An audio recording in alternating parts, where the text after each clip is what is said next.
Hey guys, tonight we drift into a world where laundry wasn't just a chore. It was a language, a ritual, a battleground, and yes, sometimes a gossip column in disguise. We're diving into the laundry secrets of 19th century West African towns.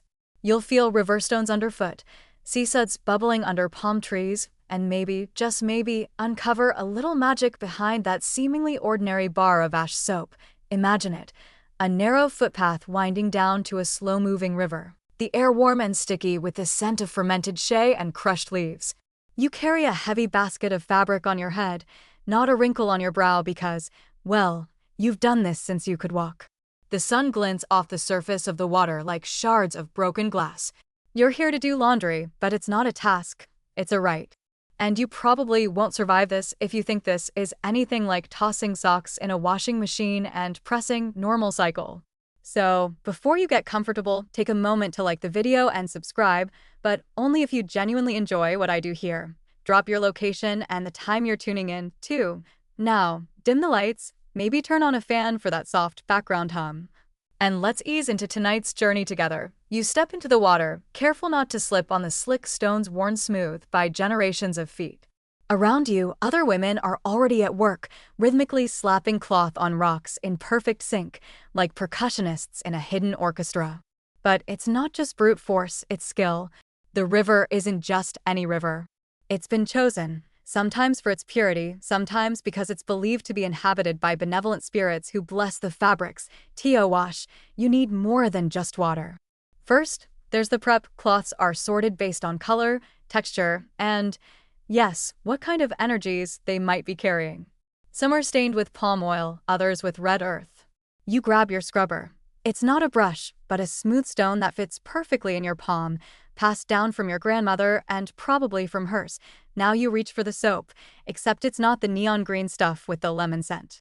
It's a ball of ash and oil. You made it last week, mixing burnt plantain peels and cocoa pod husks with palm oil, boiling it until it thickened into a paste, and then leaving it in the sun to harden. This is your secret weapon. It smells smoky, nutty, nothing like the sterile scents on supermarket shelves, but it gets the job done. Historians still argue whether this kind of soap, known as alata samina or black soap, emerged purely from African experimentation or if trade with North Africa and the Islamic world brought in soap-making techniques earlier. What's clear is that by the 1800s, these towns had mastered a chemical elegance modern scientists admire. Mixing potassium-rich ash with oils creates a natural saponification process. Basically, a bush chemistry PhD without the lab coat and the palm oil. It wasn't just for frying plantains. This golden liquid was a laundry essential, breaking down grease and softening fibers. It even gave clothes a silky sheen that suggested wealth, or at least decent connections. Washing wasn't just about hygiene, it was optics. Nobody wanted to be the one whose wrapper looked tired, as they'd say. Dull cloth told stories of hardship, sickness, or shame. Laundry day also demanded precision. You didn't just dunk your cloth into the river and hope for the best. Whites came first, before the water muddied. Dyes came last, unless you wanted everything to turn a suspicious gray. And speaking of dyes, indigo was a diva. It bled, it stained, and if you didn't respect it, you'd spend hours trying to clean up after your mistake. Some women kept specific, indigo rivers where the runoff wouldn't damage other fabrics or anger any river spirits, and that's the thing, you weren't alone in that water. Not really. Many towns believed certain rivers were guarded by spirits, usually female, often moody, and definitely not fans of arrogance. You murmured a greeting before stepping in. Some women left offerings, bits of kola nut, shea butter, or even beads on the shore. You never mocked the old lady muttering prayers at the edge. She might know something you don't. Like which day the river gets hungry and swallows careless people whole. The idea that rivers held power wasn't symbolic, it was practical. These communities depended on them. They washed, bathed, fetched drinking water, and sometimes even used them as informal confession booths. Drop a cloth into a current and watch it float away? That might be an omen. Or just your clumsiness. But either way, everyone noticed. Here's the quirky part. Certain towns reportedly used pebbles that sang. Not literally, of course, unless you were really sleep-deprived. But when tapped against fabric, some stones produced high-pitched sounds. And women competed for the best ones, some passed them down through generations. Others fought over them. And if you think that's dramatic, just wait till you hear about the soap disputes that, of course, not everyone believed in the magic. A few elders argued that spirits didn't care about dirty linens, thank you very much, and that all these taboos were just old wives' tales. But still, even the skeptics were cautious. You don't tempt fate, especially when it's ankle-deep and whispering beneath your feet, and while laundry might seem like a solo act today, back then it was anything but. You didn't just clean clothes, you shared news, launched business deals, even settled romantic scores. That comes later, though. For now, you wring out the last wrapper, hang it across a thorny bush, and look up at the midday sun. Your arms ache. Your fingers are pruny. But your cloth shines, you glance around. Another woman nods at your technique, just a small nod, but high praise. You've passed the unspoken test. And tomorrow, you'll come back with more because everyone's watching. And because rivers remember. The sun dips a little lower, shadows stretch along the path home, and you'd think laundry's over. Not quite. Because in 19th century West African towns, what happens around the water is just as important as what goes into it. And trust me, washing clothes in these places isn't just about dirt, it's about staying alive. Spiritually, socially, occasionally, physically, you return to the river on a different day. It's Tuesday this time. But something's off. The water feels colder, even though the weather hasn't changed. You glance at the women around you, fewer in number today. No one's joking. No one's singing. That's when it hits you, it's the wrong day to wash. See, in many West African traditions, certain days were off limits for domestic tasks. Washing, in particular, was considered taboo on specific weekdays, depending on the local spiritual calendar.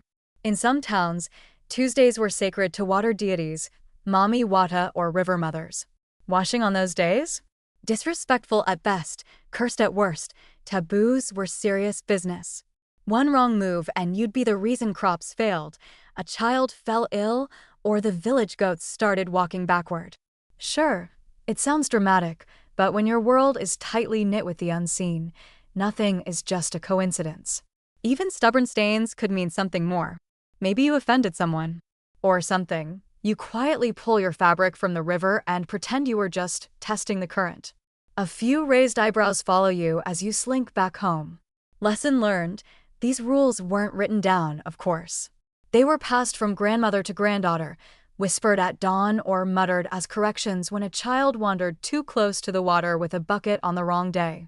You didn't learn by reading, you learned by surviving embarrassment. Or strange rashes. Or lost socks that never floated back, and then there were the sacred rivers, places where no laundry happened at all. These bodies of water were reserved for offerings, rituals, or communing with spirits. If you dared wash your underthings there, well, the stories vary. Some say your fabric would dissolve in your hands. Others say your ancestors would pay you a very stern visit in your dreams. Historians still argue whether these taboos were born from ecological observation, preserving the river's cleanliness, or if they predated any environmental understanding altogether. What's clear is that people respected the rules, even when they didn't understand them. Better to overwash than underappease, as the saying goes. Okay, I made that up. But it fits. And don't think this was all superstition and spiritual drama. No, it was often very practical. Let's say a particular stream had stronger currents on Wednesdays. A taboo against washing on Wednesdays? Suddenly looks a lot like smart public safety. Same goes for riverbank collapses after heavy rains. What looks like religion might have just been grandma's way of keeping you from being swept to your doom. Still, not every rule was about danger. Some were about respect. For the river. For the spirits. For the community. Washing your menstrual cloths, for example, often came with its own set of protocols. In some cultures, they were washed in private spots, downstream from the main washing area. Not because menstruation was seen as dirty, but because it was seen as powerful and not to be mixed casually with ordinary energies. This power, this spiritual charge, extended to what you wore, too. Some believed that negative intentions could linger in cloth. If someone hated you enough, their jealousy could cling to your wrapper like static. That's why some women, especially older ones, performed little rituals before washing, rinsing their hands in salt water or whispering prayers to strip the cloth of unwanted energies and remember the water itself. It wasn't just a means to an end. It was a witness. People talked to it, sang to it, confessed to it. You might mutter your worries while scrubbing a stained tunic, hoping the river carries them away. One woman might ask the river to help her son find work. Another might beg it to help her womb open like the morning flower. Laundry wasn't separate from life. It was soaked in it. There's one account, half oral history, half whispered warning of a washerwoman who disappeared during a rinse. Her fabric floated back. Her bucket didn't. People said she'd offended the river spirit by boasting too loudly about how clean she got her husband's shirts. Arrogance, they said. You don't shout at the river. You ask, and even the way you stood while washing mattered. Some believed turning your back to the water invited bad luck. Others said you must kneel, not squat, showing humility before the river spirit. And if a fish bumped against your ankle while you were scrubbing, depending on the town, that meant either good fortune or a sign that you were next to die. Very comforting, but not all rules were terrifying. Some were, strangely sweet. Like the idea that washing baby clothes on sunny Fridays meant the child would grow up to be healthy and clever. Or that singing while rinsing made your cloth softer. You tried that once. It did seem to help. Or maybe you just hit your laundry groove that day. Now, let's take a second to appreciate the social dance of it all. You don't just show up and start splashing around. There's etiquette. If an elder is already washing, you wait. Or help. If someone's using the Lucky Rock, the one with just the right angle and grip, you don't snatch it. Not unless you're ready to duel with sudsy hands and side eyes sharper than a machete. Laundry in these towns wasn't just about soap and stains. It was a blend of rules, rhythms, and reverence. A balancing act between survival and superstition. You couldn't separate the task from the terrain, from the beliefs that flowed, literally, beneath your feet. So when you kneel at the river's edge next time, remember, this is no ordinary wash. You're entering a space that listens, judges, and sometimes punishes. But if you get it right, if your hands move with skill, your voice stays humble, and your timing is spot on, the river gives back. Clean cloth, clean heart, maybe even a little luck stitched into every fiber. It's early morning now, and the mist still hugs the trees as you carry your woven basket down to the edge of the washing pit. Not the river today, this one's man-made. A communal space carved from earth and stone, lined with clay and filled with rainwater, runoff, and the occasional toad that refuses to relocate. It's market day, and that means two things: laundry and maximum drama. You think it's going to be peaceful, maybe even meditative. Wrong. The washing pit is loud before you even reach it. Slaps of fabric, bursts of laughter, voices pitched high with news, secrets, and a few well-placed insults. Welcome to the original social media feed, West African-style.as. You step into the shallow basin. Someone greets you with a cheeky "you're late" again and a glance at your laundry pile. No judgment, just judgment. You've entered a space where everyone sees everything: how often you wash, what kind of fabric you wear, what you've been hiding in your laundry basket since Tuesday. This isn't just washing. This is reputation maintenance. The washing pit is where mothers-in-law size up new brides. It's where teenage girls test out flirtation lines they overheard at last week's wedding. It's where traders pause mid-scrub to shout price updates for the afternoon's yam haul. And yes, it's where people come to argue over soap recipes like they're family heirlooms because, in some cases, they are. You hear one woman bragging loudly that her new batch of Alata Samina has a double boil, and that she let it cure under a calabash lid instead of the sun. She claims it gives fabrics a glow. Her neighbor scoffs and says she uses goat dung ash instead of banana peels.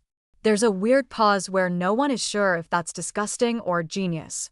Spoiler, it might be both. What's undeniable is the pride these women take in their process. And you're learning quickly that cleanliness isn't just practical, it's competitive. Historians still argue whether the intensity of this social laundry scene was a direct result of limited public spaces for women or simply the outcome of high-context cultures where communal observation is the norm. Either way, the pit was part laundromat, part open-air parliament. You didn't just wash clothes here, You built alliances, launched feuds, and maybe even decided someone's romantic future. It's no secret that during these sessions, gossip flowed more freely than rinse water. Who's secretly pregnant? Who was seen slipping out of the herbalist's hut at dawn?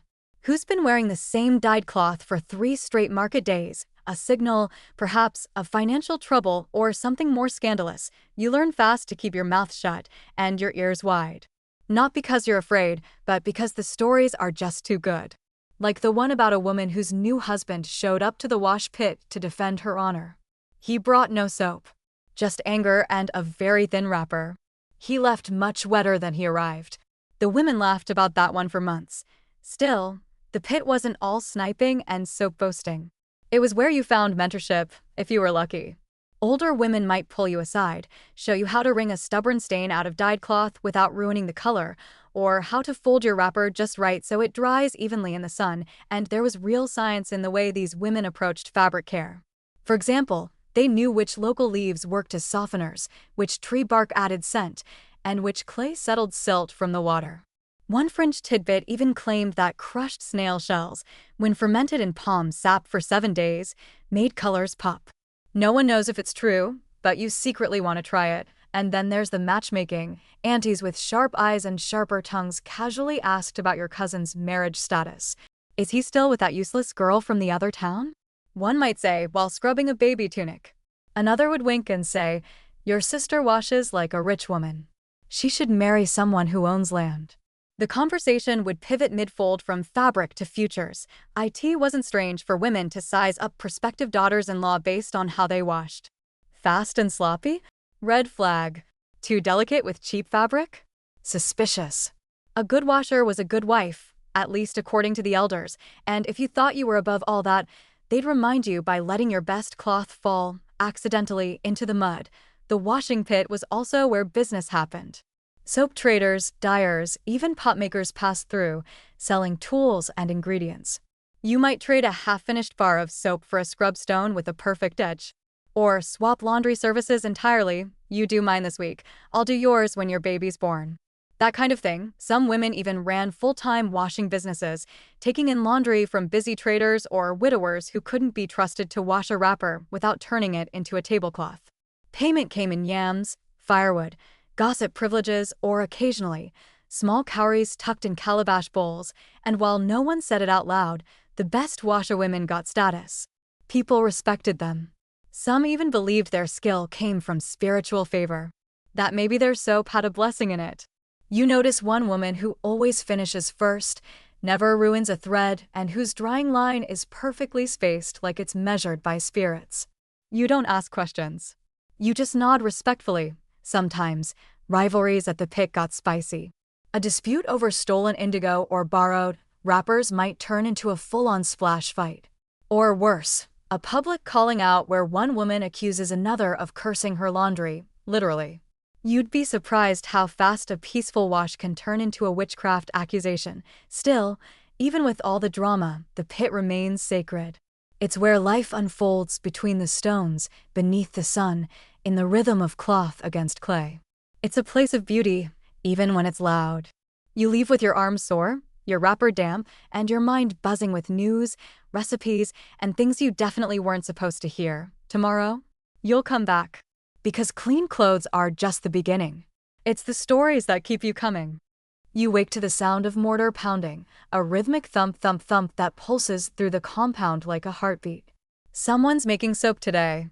And if you're smart, you'll wander over with your best, "Oh, I just happened to be passing" face, because this isn't your average lion water kind of operation. Nope. In 19th century West African towns, soap making is practically alchemy, and today, you're about to learn why. You follow the sound to a shaded backyard. 3 women stand over a wide clay basin, sleeves rolled, forearms streaked with ash, oil, and something that smells suspiciously like old bananas. The soap in question? Alata Samina, also known as African black soap, and it's got more personality than half the people you know. At first glance, it doesn't look like much, brownish black lumps, sometimes crumbly, sometimes gooey, depending on who made it and how long it cured. But the ingredients? That's where it gets weirdly magical. You start with plantain peels, dried, burned, and turned into ash. Add cocoa pods. Maybe some palm kernel oil, coconut oil, or shea butter. Then mix it all in a specific order, with just the right amount of heat and stirring. Miss a step and you don't get soap. You get burnt regret. One woman adds something from a small pouch. You lean closer. Crushed camwood bark, she says, for skin brightness. And in some households, there's a secret addition, ashes from specific trees thought to have spiritual cleansing power. Not that anyone will admit which trees. That's generational intel. Historians still argue whether Alata Samina originated with Yoruba soap artisans or whether the knowledge spread through trade routes and took root in Ashanti towns and beyond. What's certain is that by the 1800s, it was big business, not just for personal hygiene, but for prestige. Clean skin meant prosperity. A rich lather meant better marriage prospects. And yes, people judged you for your soap. But let's pause a sec and look at the scene. This isn't just product making. This is community science. Women measuring by feel, timing by scent, adjusting texture by sound. No thermometers, no timers. Just intuition, legacy, and a kind of wisdom you can't write down. You notice a girl watching closely, mimicking her mother's gestures. She'll carry this knowledge long after you've forgotten how to spell saponification. And the soap wars? Oh, they're real. Ask 3 women how to make black soap. You'll get 5 recipes and 7 criticisms. She uses too much oil. Her soap doesn't cure long enough. Mine gives you baby skin in 2 days. And so on. It's not petty. It's pride. And maybe a little product placement. Now, not all soap was created equally. The finer the soap, the more likely it was used on the good clothes, the indigo-dyed wrappers, the embroidered tops, the fancy head ties that only came out for festivals. You didn't waste luxury soap on everyday cloth, just like you wouldn't wash a royal robe with river mud. Speaking of which, did you know some towns also made a mud soap? Yep. Clay mixed with bitter herbs and sometimes even ground charcoal, used not just for washing cloth, but for treating skin ailments or spiritual cleansing. That bar under the elder's stool? Not just for scrubbing. It's for removing bad luck. Quirky tidbit.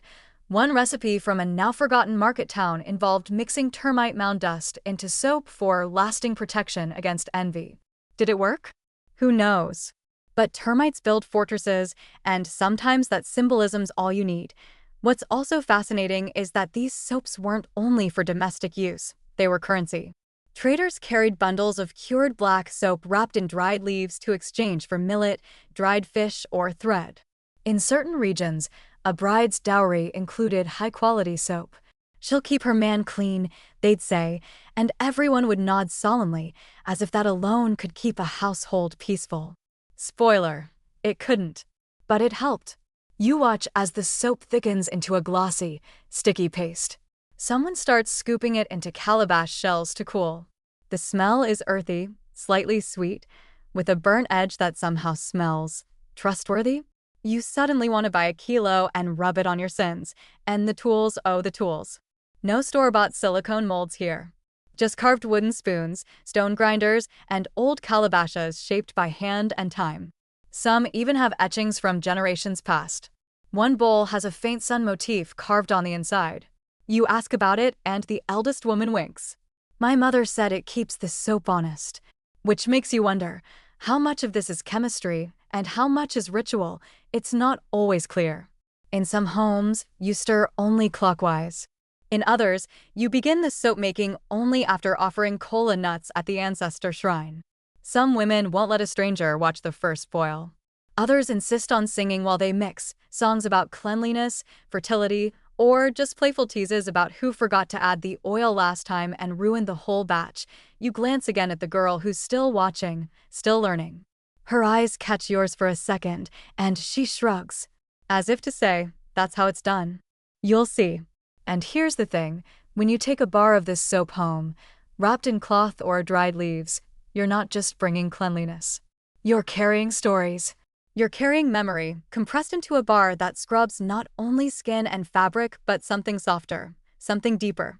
Back in your own compound, you lather up a piece and wash a wrapper that's been stained with cassava water and market dust. The suds are rich, darker than you expect. They smell of ash and oil and old wisdom. You think about how many hands have touched this recipe, how many voices whispered it down the line, how much patience it took to get it right, and suddenly, you're not just cleaning clothes, you're keeping something alive. You're at the edge of the compound, standing beside a low wooden bench with a bundle of fabric wrapped tight and ready for its next transformation. The sun's just high enough to start burning your neck, and you already know you picked the wrong day to wear a double-layered wrapper. But no turning back now.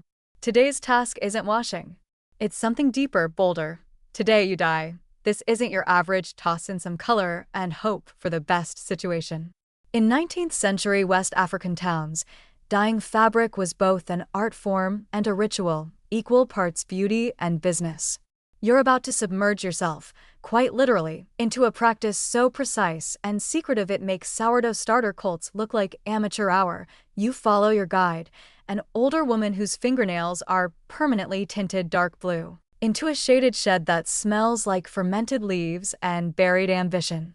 In the center is a dye pit, a deep clay-lined hole filled with something that looks suspiciously like muddy water. But don't be fooled. This is indigo. And it's alive. The dye is made from the indigofera plant, soaked, beaten, fermented, and tended with a level of devotion usually reserved for religious relics or favorite goats. If you mess up the fermentation, you don't get color, you get mush. But if you do it right, you get a blue so rich it practically hums. You dip a test cloth in. When it comes out, it's yellowish green. Wait for it.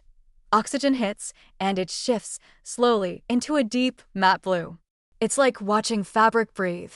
And suddenly, you understand why people call this the color of the gods. The process isn't fast. Cloth is dipped, pulled, rested, dipped again over and over until the hue is just right. And there's no timer, no measuring cup. The dyers know by texture, by scent, by the slight ripple in the pit. You try to mimic it, but your cloth comes out patchy. Your teacher chuckles. You'll get it. Or you won't. Historians still argue whether this dyeing tradition evolved independently in various West African cultures or if it spread from one central hub, like ancient Ife or Gen. What's undeniable is that by the 19th century, towns across the region, like Kano, Abeokuta, and Bobo Dioulasso, had thriving dye industries, many run almost exclusively by women, and not just any women. Dyer guilds were a thing, tight-knit collectives with shared recipes, guarded techniques, and deeply hierarchical structures. To join, you had to prove yourself. To rise, you had to master the pit. And no, they didn't always let you in just because your aunt was somebody. Sometimes, you had to wait years just to be allowed to stir the vat. One quirky tidbit you overhear? Some women whisper that indigo pits develop moods. If you speak too loud, the color weakens. If you're angry, the dye rejects you. You laugh, but then your cloth rips mid-dip, and you start wondering if maybe the vat is listening. And here's something else. Indigo wasn't just for pretty cloth. It had power. Deep blues were thought to protect against bad spirits, to calm the heart, to cool the body. Some healers wrapped the sick in indigo-dyed cloths. Others rubbed indigo powder onto skin to treat rashes or chase away nightmares. That blue? It was medicine, armor, and fashion, all in one. Dyeing wasn't always done in isolation, either. You pass another shed where tie-dye specialists are hard at work. They call it a dyer, and the designs are wild suns, feathers, zigzags, fish skeletons. Some women use raffia strings to bind the cloth. Others paint patterns with cassava paste that resist the dye. The result? One-of-a-kind magic. You try your hand at a simple spiral design, wrapping and tying until your fingers ache. When the cloth is dipped and dried, it comes out looking okay-ish. Not great. Let's call it abstract. But the old woman claps anyway. You didn't ruin it, she says. That's a good start. There's also symbolism in the designs.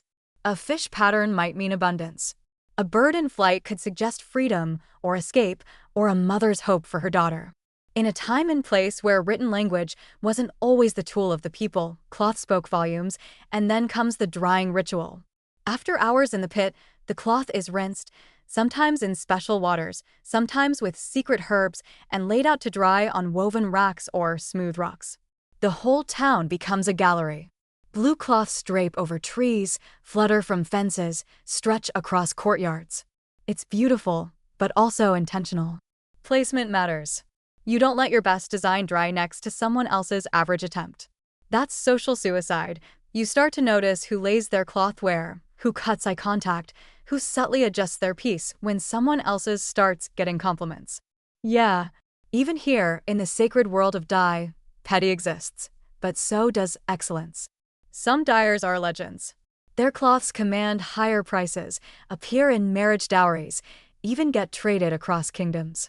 You hear whispers of one woman whose dye was so dark it was mistaken for black, and whose designs were copied from walls of dreams.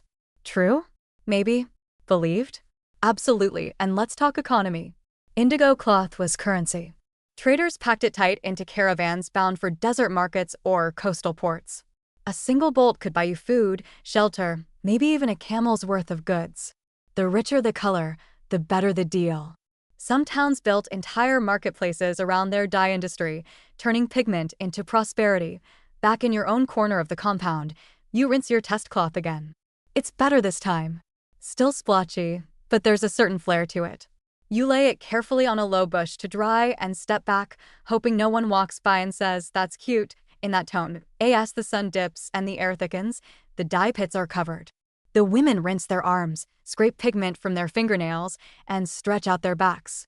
It's a long day, but a good one. The kind that stains your hands and lingers in your dreams. You sit quietly for a moment, watching the breeze flutter your cloth. It's imperfect, sure, but it's yours. And in this world, that means something.